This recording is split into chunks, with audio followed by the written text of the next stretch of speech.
Welcome to simply Shenba. இன்றைக்கி நம்ம நேந்திரம் பழ ஸ்டஃப்டு ராகி புட்டு எப்படி செய்யலாங்கிறத பார்க்கலாங்க. நான் ஒரு கப் ராகி எடுத்திருக்கேன். இதை லைட்டாக ஒரு கடாயில் போட்டு நம்ம வறுத்து எடுத்துக்கலாம்.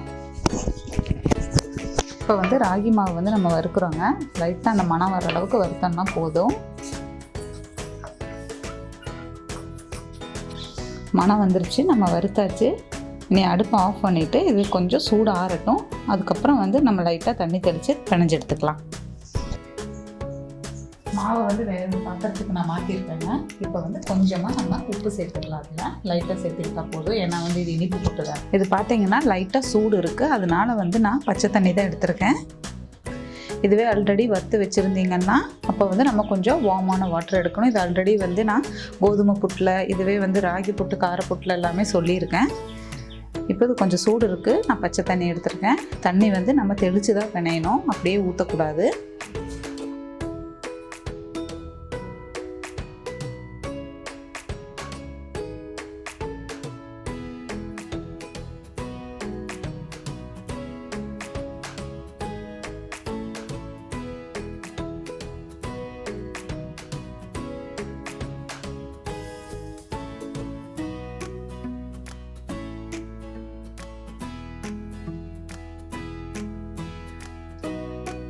தண்ணி நம்ம இப்படி தெளித்து பண்ணும்போது தான் எல்லா இடத்துலையும் நல்லா ஸ்ப்ரெட் ஆகும். நம்ம அப்படியே ஒரே இடத்துல ஊற்றுனோன்னா அப்படியே உருண்டை பிடிச்ச மாதிரி ஆகிடும்.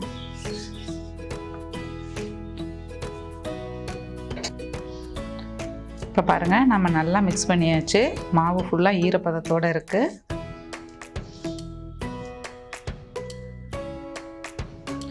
இப்போ மாவு நல்லா நம்ம பிணைஞ்சு எடுத்துட்டோம் இல்லைங்களா.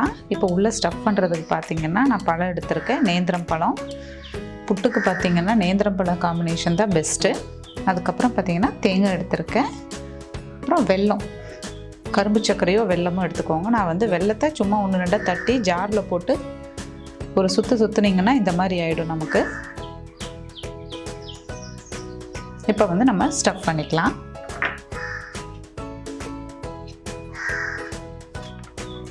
ஃபஸ்ட்டு கொஞ்சம் தேங்காய் போட்டுக்கலாம்.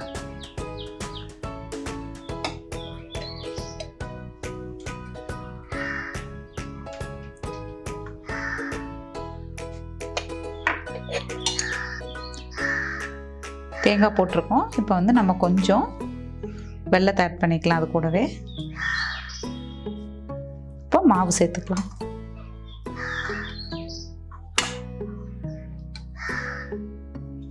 இப்போ ஒரு நேந்திரம் பழம் வச்சுக்கலாம். பழம் சேர்த்தாச்சு. இப்போ மறுபடியும் நம்ம மாவு சேர்த்துக்கலாம்.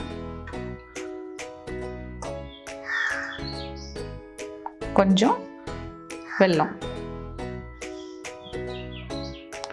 கொஞ்சம் கொஞ்சம் டிஸ்டன்ஸ்லேயே சேர்த்தாதான் நம்ம சாப்பிடும்போது நல்லாயிருக்கும். அடுத்தது தேங்காய்,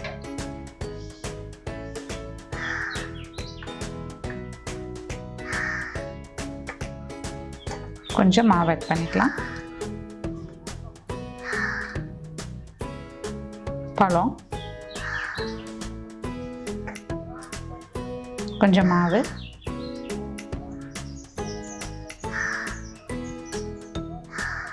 வெல்லம் சேர்த்துக்கலாம்.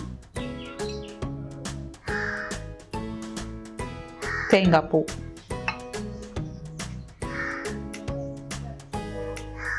நம்ம எல்லாமே ஆட் பண்ணியாச்சு. இனி வேக வச்சு எடுத்துக்கலாம்.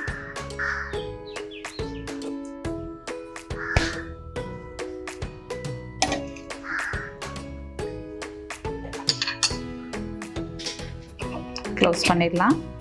இது வெந்துருச்சுங்கும் போது நமக்கு பார்த்திங்கன்னா இந்த ஓட்டை வழியாக ஆவி வரும். மேலே ஒரு 10 மினிட்ஸ் ஆகட்டும். நம்ம அடுப்பை லோ ஃப்ளேம்லேயே வச்சுக்கலாம்.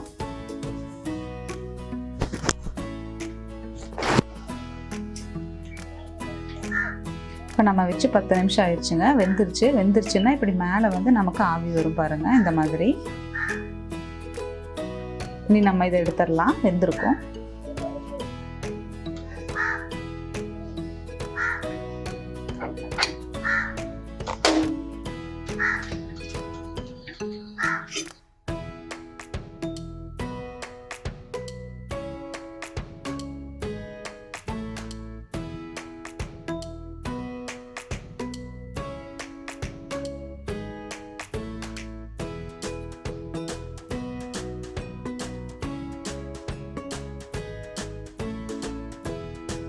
அவ்வளோதாங்க, ஸ்டஃப்டு ராகி புட்டு வந்து ரெடி ஆகிடுச்சு. இந்த மாதிரி பண்ணும்போது ரொம்ப ஹெல்த்தியாக இருக்கும். குழந்தைகளுக்கெல்லாம் நம்ம இது ஈவினிங் ஸ்நாக்ஸாக கொடுக்கலாம், இல்லை மார்னிங் பிரேக்ஃபாஸ்ட்டாக கூட எடுத்துக்கலாம். நல்லா ஹெல்த்தியான டிஷ் இது. நீங்களும் இந்த மாதிரி ட்ரை பண்ணி பார்த்துட்டு கமெண்ட் பண்ணுங்கள். சிம்பிளி ஷின்பா சேனலை சப்ஸ்கிரைப் பண்ணாதவங்க சப்ஸ்கிரைப் பண்ணிடுங்க. கூடவே பெல் பட்டனையும் ப்ரெஸ் பண்ணிடுங்க. தேங்க்யூ.